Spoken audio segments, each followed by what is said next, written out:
৭৫ নিশ্চয় এতে পর্যবেক্ষণকারীদের জন্য রয়েছে নিদর্শনমালা। ৭৬ আর নিশ্চয়ই তা পথের পাশেই বিদ্যমান।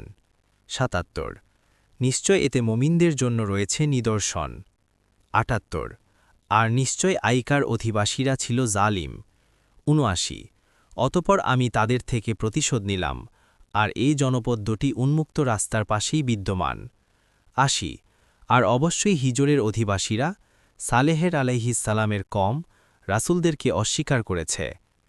৮১ আর আমি তাদেরকে আমার আয়াতসমূহ দিয়েছিলাম, তবে তারা তা থেকে বিমুখ হয়েছে। ৮২ আর তারা পাহাড় কেটে বাড়ি বানাত নিরাপদে। ৮৩ কিন্তু ভোরে বিকট আওয়াজ তাদেরকে পাকড়াও করল। ৮৪ আর তারা যা উপার্জন করত তা তাদের কাজে আসল না। ৮৫ আর আমি আসমানসমূহ জমিন ও এ দুয়ের মধ্যে যা আছে তা যথার্থতা ছাড়া সৃষ্টি করিনি, আর নিশ্চয় কিয়ামত আসবে, সুতরাং তুমি সুন্দরভাবে তাদেরকে এড়িয়ে যাও। ৮৬ নিশ্চয় তোমার রবি সৃষ্টিকর্তা মহাজ্ঞানী। ৮৭ আর আমি তো তোমাকে দিয়েছি পুনঃ পুনঃ পঠিত ৭টি আয়াত ও মহান কুরআন।